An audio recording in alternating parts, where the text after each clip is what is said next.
Welcome everyone, Unstoppable Stoetzi is here to help you out in a moment of need. What moment exactly? Well, today some people in the Wars of Liberty official Discord have been making some complaints about the Great War Age because, well, they're really afraid of it. And I mean really afraid of it, you know? I think there was even people in there, even though they weren't really saying it, that legit hide underneath their beds at night, scared of Great War Age coming out and scaring them like a big scary monster. You know, they hide under their covers, they, suck their thumb, call up their mothers to bring them some cookies and to give them a hug. They're really scared of Great War Age. So, to rest assure those that are really afraid of Great War Age and don't know any particular build orders or how to get started with it when you reach the Great War Age, I figured, you know what? Let's do a official Great War Age tutorial on how to actually play it. A while ago, I actually showed you, what the different units did around the time before even the Great War Age patch even came out, but since then, a lot of stuff has changed, obviously. Some ways, some of the units were basically got reworked, technologies have been added in about 3 packages, so a lot has changed, and some people, even since those first days of the Great War Age patch's release, still don't have a lot of experience with it. And, I really want everybody to know how it works. It's one of the best features the Wars of Liberty team has put together for this mod. And honestly, if everybody could get to a level of understanding that they enjoy it, that's my goal is basically reached at that point, So what we're going to do is pretty simple. I got this easy AI that's not going to poke us too hard. It's just going to do AI things.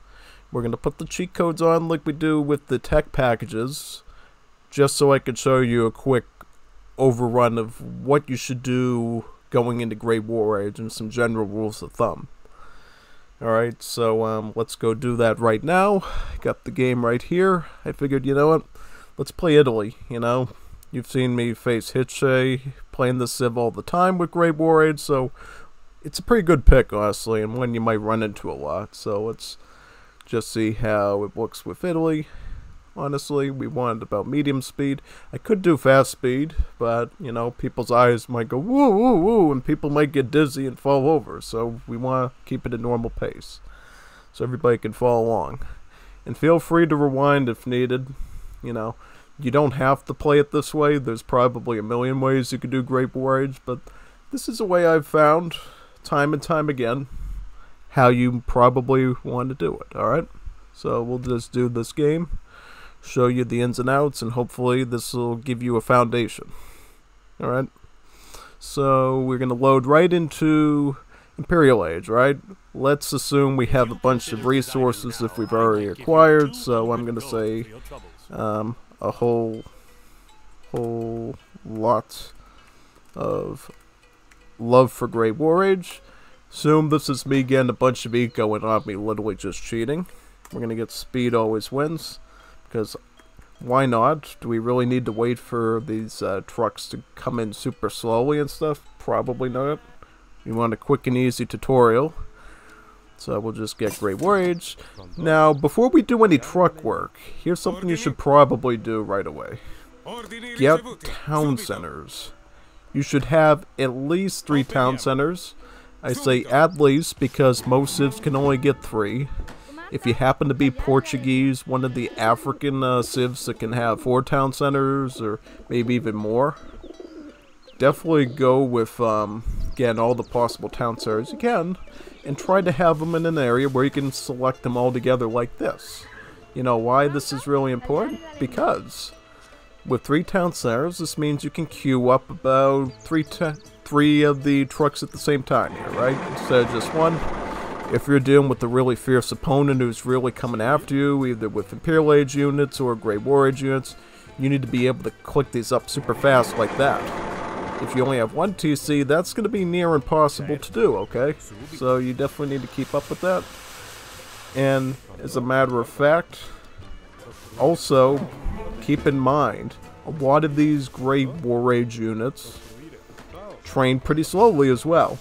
Now, there has been a bit of a fix to that in regards to the soldier in particular. It will be affected by fencing school now, and also the infantry training upgrade from your capital or town hall or whatever thing your civ gets, depending on what culture it is. But is a good note, always have a bunch of military buildings available, right? So if you need some infantry and cavalry really quick to defend your front lines, assuming you're going to be fighting constantly in a 1v1 or even a team game, make sure you still have racks, you still have stables, you know, like this.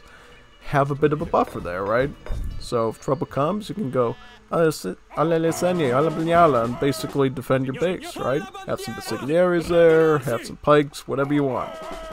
We need to make sure we keep our base nice and safe in case some trouble arrives, right? So let's say this is our defending army here to keep us safe from potential trouble, right?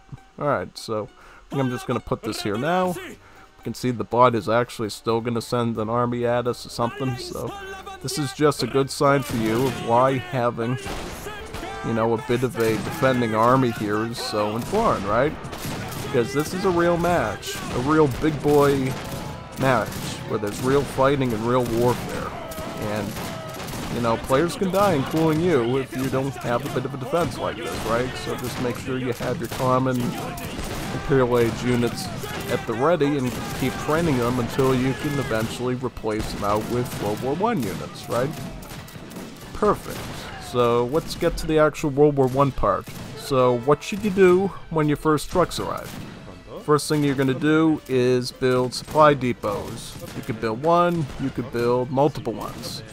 Try to space them out pretty far if you can. Try to cover an area where you're most likely going to be putting your Great War Age buildings. So let's say we're going to put down maybe 4 or 5 here. You're probably going to put down 2 or 3.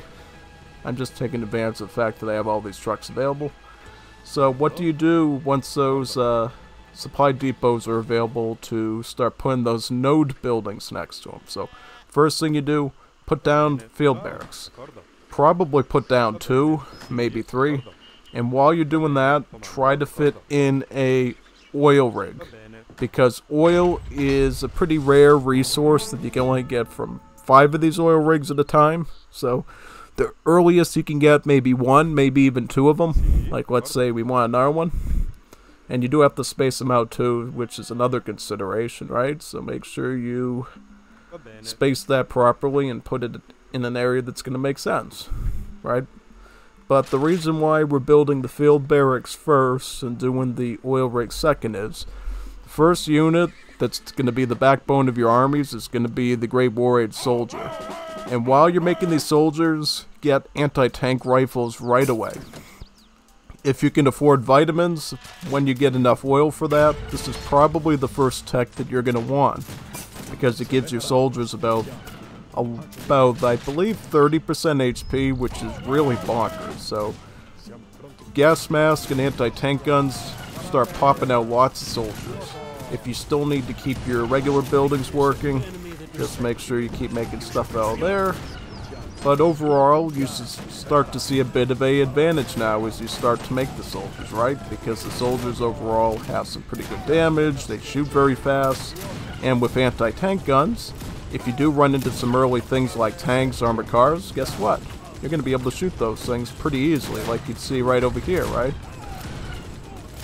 I'm going to just get some more resources to work with, right? Because we need some more res, obviously, to be able to make some more soldiers. So just keep your queues of soldiers going, right? It might seem like they're going to take a little bit slower than your regular units, but you need to make sure you keep making these, because this eventually, when you have enough field barracks, let's say we've built a couple more of them, like one over here, you should constantly be trying to replace your regular army with just Great War Age soldiers. Unless you happen to have a special field barracks unit like the flamethrower, in which case you can add some of these in with your soldiers. These are in particular really good for spraying down groups of infantry. They can kill other things too, like buildings and artillery as well. So if you get something like the flamethrower for the Europeans, the grenade launcher for the Latin Americans. Basically get that, right? And this is another thing too you need to keep in mind while you're preparing your Great War Age base. If you would all see planes, or like 1 or 2 planes, you're probably too late, but you need to start thinking about anti-aircraft guns. Try to get some of these in. If you don't get these quick enough, you could run into some serious problems, right? You could get your base bombed out. Even worse, you could get a mustard gas attack from a Zeppelin, alright? So you do need to make sure you keep good care of that, pretty much, right? Why is this not constructed? I built this a while ago. This needs to be built. I don't know. I'll put another one up. There you go. Alright. But anyways, first priority is soldiers. Next is preparing some sort of defense and offense in the air. So maybe first thing you do is get the anti-aircraft guns going. At this point you should have enough oil to be able to afford some aircraft of some kind. So once you have enough field barracks to keep soldiers popping out, once you have anti-aircraft guns to defend your base, especially your eco, if you do have any sorts of like mills or plantations, you're going to want to put these anti-aircraft guns around that, or your factories. If you can group them all together to basically put a cohesive fortress of anti-aircraft guns to stop air attacks around your eco, that's mostly going to be the best thing that you can do. So, air defense is down, soldiers down, what's next? Next thing you gotta do is get down an airfield. Because all you really need to win a game, bare minimum, is soldiers and aircraft. Aircraft both to provide an offensive edge in the air, as well as being able to combat their aircraft. So what you can do is you can get some fire planes. This is probably going to be the first one you're going to want to make and keep running. So that way when you see bombers coming, right, you're able to throw your fire planes forward, look for potential aircraft threats, and as you see them, right, send the fighter planes in to basically shoot some of those down for you, essentially. Can the planes actually shoot the pigeon? No, you cannot.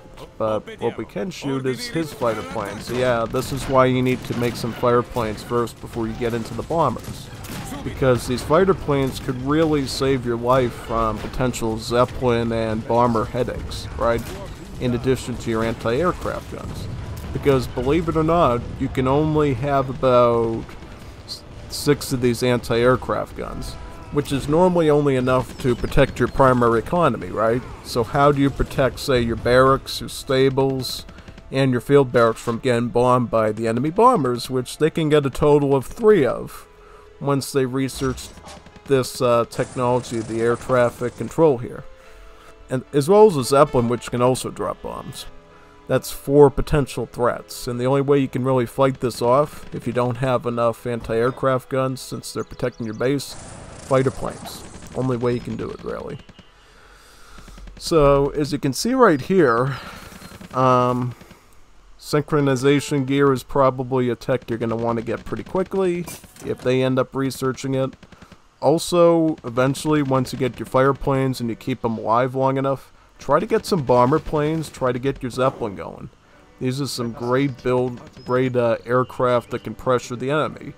One thing you need to make sure of though, do not throw this into the enemy economy unless you're 100% sure they don't know what they're doing. Reason is, if you try to send it at their eco, guess what's going to be there? Most likely these, and you're going to lose them and all the oil and coin you put into it, and particularly the oil costs, right? And somewhere along the way too, make sure you pick up gas mask. This is a great new technology that came out that it basically allows your soldiers to survive mustard gas attacks, which you normally can't, right? Normally your whole army gets obliterated by gas attacks, except for the flamethrowers, which also luckily carry a gas mask on them, so they've always been immune to it. But now your regular soldiers are also immune to it. So I'll just show you why that's important right here. Let's release the mustard gas attack right now. And look at this! we're alive and breathing perfectly well, perfectly healthy here, right? Normally, sitting in some mustard gas, you'd go blind, you wouldn't be able to breathe, you'd probably die, right? But nope, if you put your gas mask on, you can run around and you can dance in the tulips and skip up and down the street with that big bright green and yellow gas going all over your gas mask, basically. It's like a sunny day in the neighborhood, pretty much. So just make sure you get that gas mask. It's not even that expensive of a tech, honestly. So once you get the resources for it, just grab it. You're probably going to thank yourself later for getting it, because you're going to be pushing on your enemy, you know, doing some sort of attack, and your attack is going to get completely obliterated by a gas attack. It almost negates the mustard gas's power to almost destroying it. Now, the only other thing that the gas attack can basically threaten, of course, is your economy. And that is why you put these anti-aircraft guns around your economy, right? So your economy is safe, and your military is safe. So now you survive one of the deadliest threats of the Great War Age, which is the Zeppelin's mustard gas attack. And from there, you can do some other stuff. I would say probably once you start getting some serious oil, you're next going to want to start getting some assembly lines somewhere, right? You can put them here, you can put them just about anywhere. And there, of all the units at the assembly line, probably the first one you're going to want to consider is probably the tank. Why the tank? Because the tank, pretty good stats, it has a good machine gun attack, it has a great siege attack, and it has great armor values and good HP, so it's a good all-around unit. You're going to still want the majority of your army to be soldiers and or flamethrowers. And while you're gaining edges on the ground with the soldiers, you can start to throw in tanks to gain slight statistical advantages in battle, right? If you notice a lot of, say, like particularly like maneuver units coming out, especially somebody who's still in the Imperial Age trying to kill your tanks with the Dragoons, you could actually throw in some of these armored cars as a lesser pop variant of the tank just to deal with things like light cap. And they can do pretty well against other units too. They deal a pretty good rapid fire machine gun attack, so I would say though the tank probably has a lot more to offer at a bigger price and a bigger pop cost. But, you know, in general, if you run in particular a lot of maneuver units that threaten your tanks, just throw in some armored cars, because unless you're dealing with the Canal Police of Gran Colombia or the Dragon Rojo of the Central Americans, in general, armored cars are going to be a great way to deal with potential masses of maneuver units to threaten your tanks.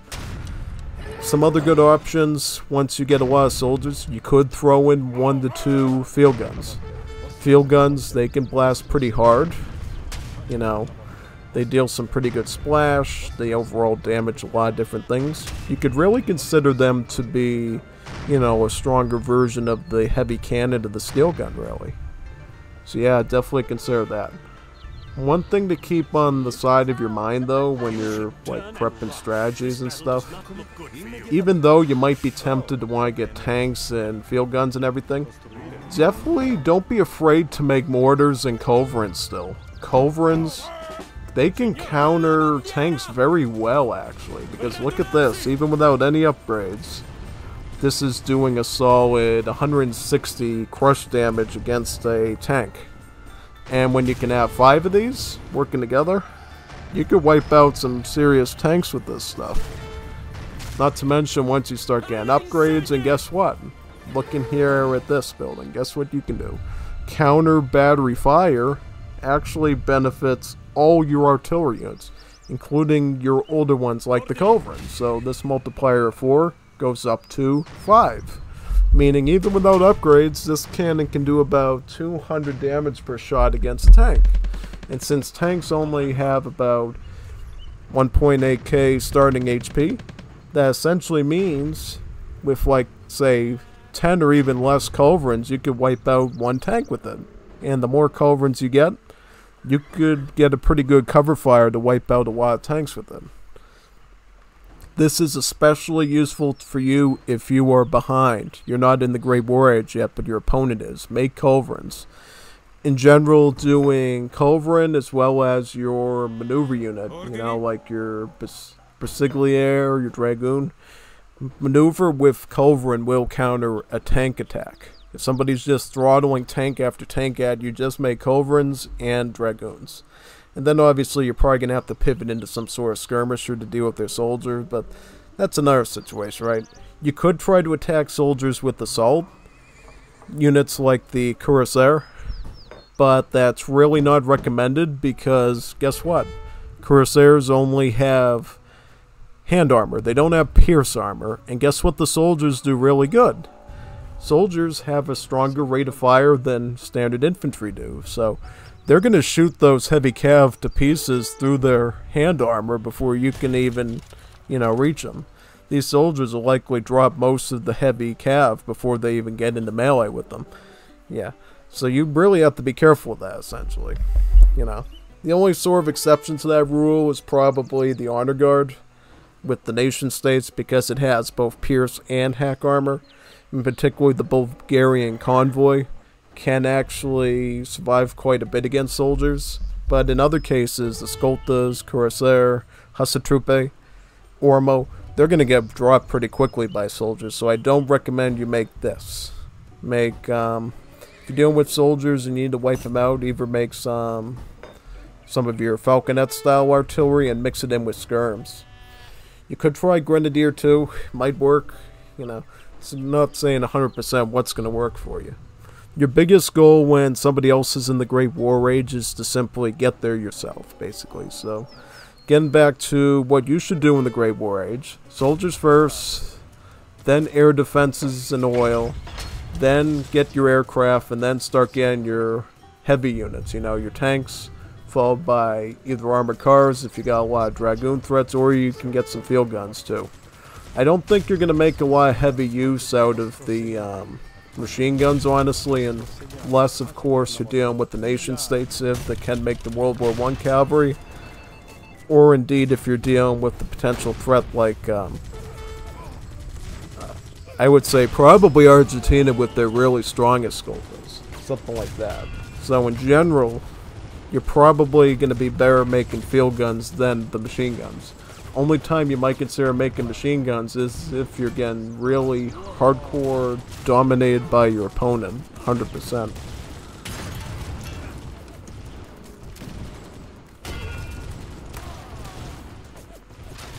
Alright, so yeah, we could just make some more defenses for this, right?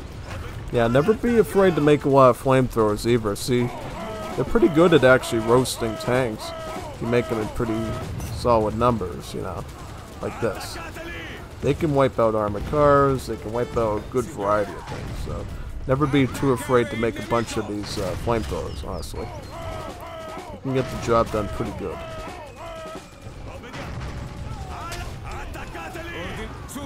Definitely. And another thing too, while we're at it, since we are seeing some of these units break through the lines, if you notice somebody trying to flank you, I recommend near your economic buildings as well as key points in your base, you start to place down these turrets, these bunkers. The great thing about bunkers is they have a really good rapid-fire machine gun attack, and you can garrison units inside of them too. You can put vills inside, you can even put military inside. Let's say you don't have gas masks yet for your infantry units. You can actually throw some of these into the bunker and keep them safe from a potential gas attack, and then take them out once the gas attack subsides, basically. So yeah, it's good to know you have options always. And I guess one more thing to consider as well, if you got water on the map, right? You might want to consider eventually picking up a shipyard, right? For whatever reason, if there's still a lot of fish like this on the water, one thing you could do if you're strapping a bit on food, in particular if you're a wacky civ like Argentina that forgot to grab the cows, you could make a trawler, since these are really good fishing boats, and get those to work right away. In general, I would say on water, your number one priority is to get a dreadnought, since the dreadnought is your big tanky heavy ship that's going to be doing a lot of heavy combat. Next thing would be to get your mine layer. If you have time, definitely put down some of these mines on the front of your base, right? Where you know somebody could take either their normal siege ships or their mine layers and start shelling at your docks and your shipyards. Try to put these naval mines in those spots so you can catch them off guard and wipe out some of their boats almost for free. I mean, look, it's only 150 wooden coin. If they end up wasting a really expensive boat on that, that's pretty good for you, honestly. And you should actually 100% consider that as an option. Right, so definitely do that.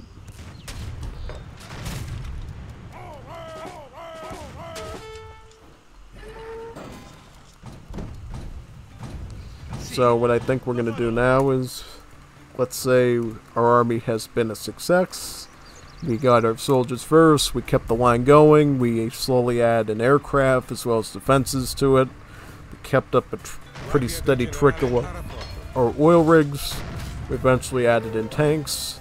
Then we followed up with field guns, and then eventually we even got a navy, right? We defended ourselves along the way with the bunkers as well.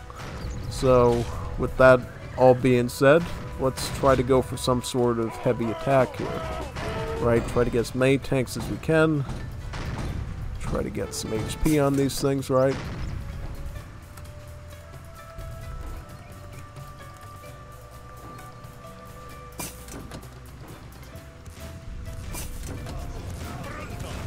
Yep, basically going to full attack mode now.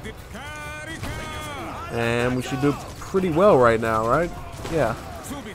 Great thing about getting the anti-artillery upgrade is it also affects your tanks and your armored cars, since they are also considered artillery units. So, in a way, if you're dealing with a lot of tank threats, you could actually start to add in armored cars as a counter to tanks eventually, once you pick up the anti-artillery upgrade from the assembly line. It's definitely an option in your back pocket you can definitely start to utilize.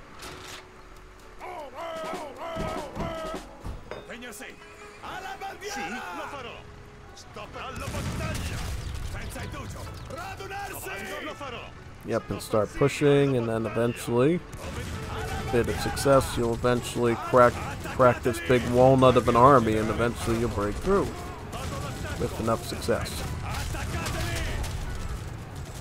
I don't know why these guys are becoming such a threat. Maybe that's the... I don't know. Yeah, now we're doing alright. I don't know what was going on before, but I guess maybe get some more tanks. Throw those in there. Also, if you really like these field guns, picking up shrapnel shells is really recommended because it adds a bit of area effect to them. So you can hit even more grouped up units with it. It's really, really significant. As you can see here, since we're only fighting an easy AI, we might actually even be able to beat this spot with even less than 200 pop in our army, which would be pretty phenomenal. And this is kind of interesting too. We're dealing with Dutch, who happens to have a good Machitero late game unit effectively in the Marchazi. So one thing we might actually be able to do here is actually get the machine gun to deal with that. You know, plop down some machine guns potentially, as well as try to get our pop-up, and then we can deal with those potential threats. And in general, once you start getting some good field guns on the ground, and then on the air side of things, you start to pick up some of those good bomber-related techs. You should be able to go for a nice bombing run over their base and start to shell them out pretty well, honestly. And it's not going to be easy, trust me. I've done a lot of these Great War Age battles before. They don't end very quickly, you know. They end pretty, I would say they end pretty slowly, you know. It takes a lot of time for somebody to actually win a Great War Age game, just because of all the chances you have of actually making a comeback in it, so you definitely don't get frustrated if it takes a while for you to actually get that win. It will actually take you quite a bit of time to do it in a realistic situation as well. And just remember to have fun as well. Great War Age is supposed to add a different depth to the Wars of Liberty experience that you normally don't see in the Legacy game, right? The addition of things like aircraft, tanks, different set of buildings, more modern weaponry, it's supposed to make you think a bit differently about AoE 3 and how to actually play it properly. And if you do it well, I mean, it can be a pretty rewarding experience for the player. Definitely. Definitely recommend it to you. Overall, what I was trying to do here was basically let people know, hey, there are ways to actually do Great War Age properly. There is sort of build order, right? Soldiers first, aircraft second, zombie line third, and then naval stuff afterwards. But you don't have to do it in that exact order. If you're in a particular situation where you need to build a shipyard first because you're being attacked by enemy navy on a map like Archipelago or Caribbean, you may opt to get a shipyard before you even get the aircraft. Though, in that situation, I would be very, very hesitant because guess what? Bombers can actually attack your naval vessels as well. So your battleships, you know, your dreadnoughts, as well as your standard navy before you hit the Great War Age, those can all be threatened by things like that. So you have to actually be really careful about that overall. Yeah. And eventually, if you're really careful, you might be able to get a nice army like this with a combination of machine guns, tanks, and so forth that can actually deal with those potential threats, right? So yeah, so you gotta be very careful, right? Making sure you build the right combination of machine guns, of tanks. Mostly you're going to be using soldiers, tanks, and maybe field guns. Machine guns, armored cars, that only comes into play in certain situations. Obviously there's exceptions like the flamethrower, which you can use in just about every situation. Actually, what I can do here is I've actually decided, you know what, I'm going to use just flamethrower, because the flamethrower, I feel like, has a more dominant role in just wiping out potential soldiers coming on the front lines, as well as these Wild Hollanders and the other normalish units that the bot is making against me, right? And one more thing you gotta be careful of too when you build things, lots of things like tanks and field guns, you have to be willing to accept nasty situations like this, right? Like somebody is gonna put mustard gas down, or you might put it down accidentally to save an asset of yours, and then you're gonna lose a lot of these units you've been investing in for a while, you know. So you definitely gotta be careful of that too. So don't get distraught because you lose a whole army and tanks or whatever to the mustard gas attacks. I guess one counter to that is try to make soldiers, and if you're lucky, make some of the flamethrowers. These things will be immune to the mustard attacks, and you'll be able to keep a frontal push of those going pretty much, right? So yeah, definitely make sure you get that going. And eventually you'll be in this situation where you can slowly start to shell out the enemy, start to destroy some of their buildings.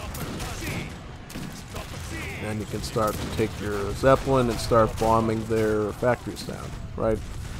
Actually, we're going to take these bombers right now and start moving them in over here.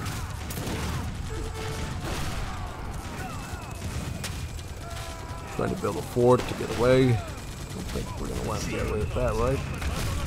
Yep.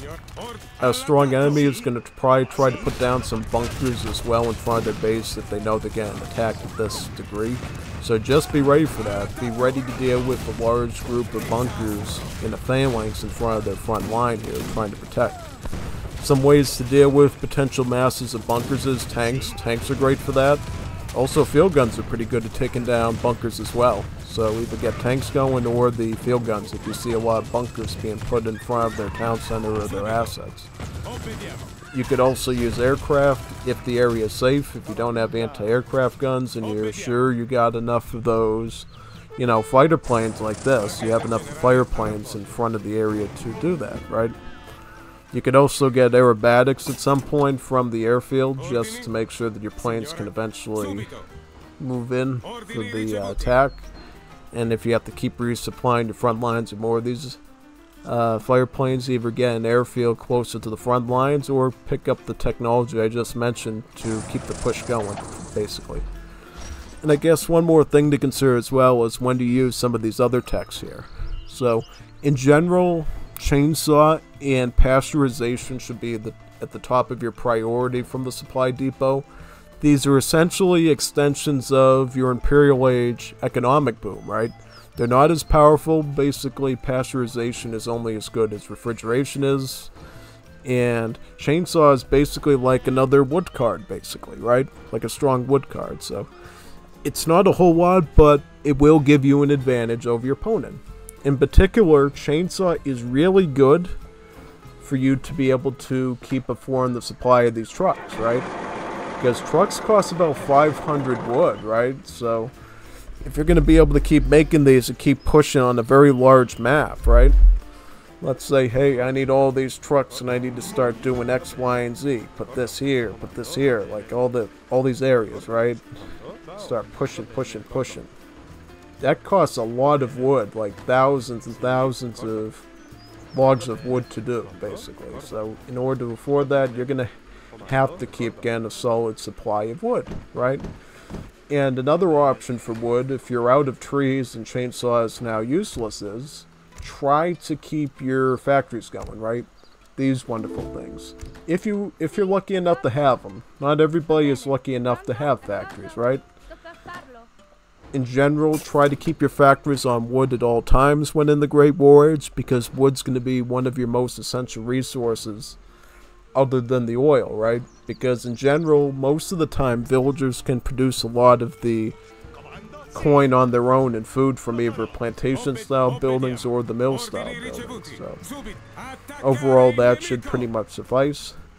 If you're in a team game, I recommend you pick up entangling alliances to get everybody else to the Great War Age. Not everybody can keep up with you, right? So yeah, definitely make sure you get that. If you have a lot of infinite shipments, like this one for the red shirts, I recommend you pick up these two techs. You pick up radio, so basically if you want to make more of these red shirts, they come out bing bada boom, super quick, muy rapido, right?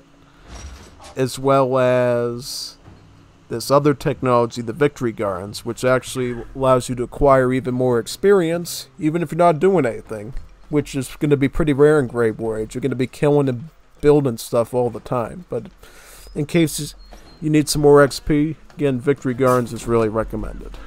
Yeah. And once you start getting a lot of bunkers and you start supplying them and supporting them with walls, barbed wire, bed-in mixers, as well as the reinforced concrete are going to be great for building defenses, so keep these in the back of your mind as well. Wristwatches is a nice little bonus for you if you want to make a lot of flamethrowers or your culture's unique-ish unit. I don't see people using balance of power a whole lot. There might be some mercenaries out there, like the mounted skirmishers, like the horse jaeger, some other ones that might actually be useful in the Great War Age, but I haven't really tested this one a whole lot yet. We're gonna have to see, you know, in some games, if there's what mercenaries are still viable in Great War Age and in what situations. I bet there's quite a few of them, but I'm just not sure of that yet. Also, picking up automobile along the way can be a great asset, since it does allow your trucks to be a little bit cheaper. You know, $375, pretty big jump, and does allow them to move faster, right? They can drive a bit forward quicker. They can basically catch the enemy off guard in that way, right? And just some more things before we leave.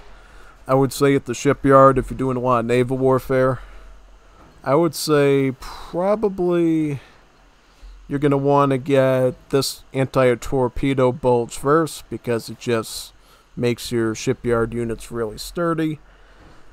You could get depth charges once you start to lay down your naval mines, just to make them even more impactful. More likely you're going to take down the full-size dreadnought like this easier. And then sonar can be good too for finding your enemy before they find you. Though I would say, depending on what civ you are and what you have access to, you might already have spies at this point, so you might not even need technologies like sonar or the hydrophone or any of the other ones that are at the supply depot.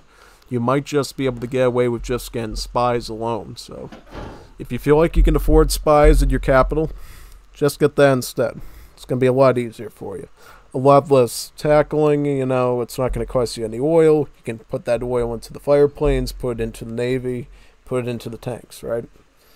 So yeah, I hope this big bowl of spaghetti of a tutorial basically made you feel a little bit better about Great War Age, what it's about, why things are the way they are, how these units sort of come together in cohesion, right? In general, is like a conclusion of it all. Soldiers are our backbone, make those first.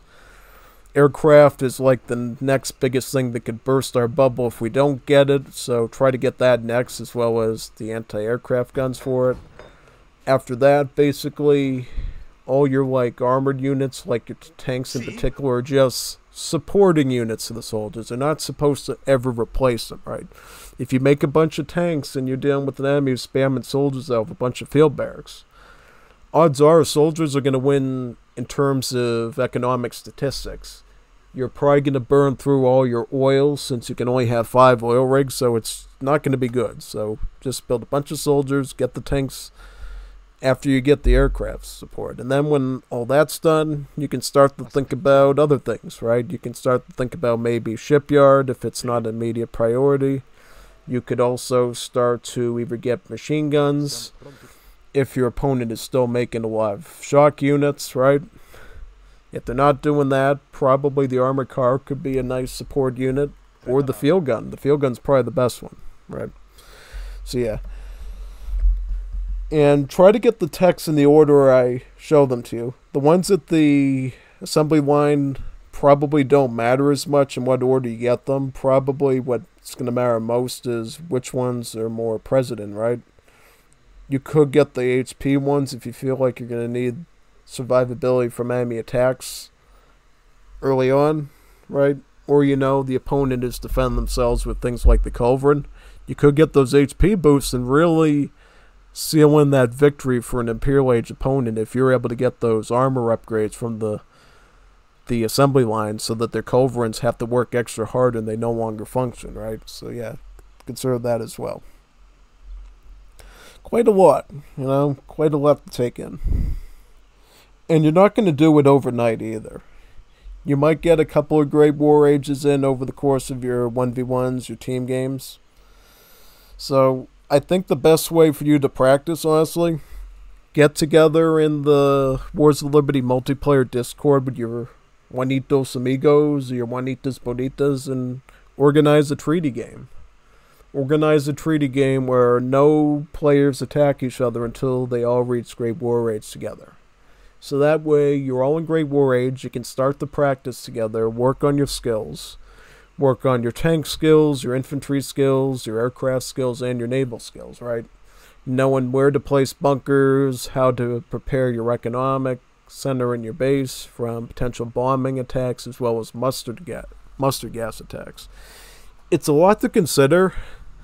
And I think what happens is once you really appreciate it and you've done it like a bunch of times, it really makes Wars of Liberty feel like its own game almost, right? It's no longer muskets and skirms and hussars. Those things might still be there, but you get a whole new element to it that just, I don't know, it takes the Age series in places that we probably wanted to from Age of Empires 4, which, you know what happened to Age of Empires 4, right? It just turned into a ripoff of AoE 2 with 3D graphics. Like, oh yeah, I can build wonders, that's awesome. But yeah, this is like the real Age of Empires 4 experience for many.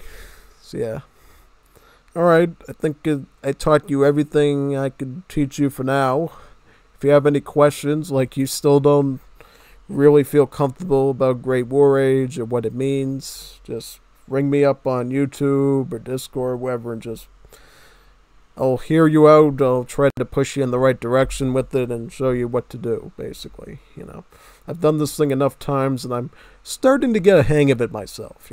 Even me, somebody who plays Wars of Liberty every week, hopefully every day, I still don't master Great War Age. I took some trial and error facing against multiple Great War Age opponents to realize what works, what doesn't work. And one last thing too that I didn't mention here. Another key part of Great War Age is map control. Map control. The more map control you have getting into the Great War Age, the more likely you are to win. people that have really turtleish bases with walls and stuff, they're not likely to survive the Great War Age. It's people that are probably have like half of this map and stuff with all these field barracks and stuff. They're going to do really well, right? So, in general, try to get as much map control as you can. Try to have as many supply depots as you can. Because essentially what that means is, even if you can't defend all your flanks, you can, basically, you know, take some hits over there and have some time to push where you're pushing and not have to worry about that. So, yeah. I figured I'd mention that last part, too. Well, I'll see you next time, I think, you know. There's some other tutorial stuff. I definitely want to talk about Argentina with you, too. And my thoughts on that. I've already done a bunch of games which are already released on YouTube, as you can see right now. Woohoo! Right? So, check those gameplays out and see my analysis of Argentina and how significant I think that is for the Civ. Because I think it was a pretty big change. So, yeah. Overall, see you next time. I'm going to be signing off now from this fun game. See you in the next fun game that we do. Adios, Juanitos Bonitos, and Juanitos Bonitos.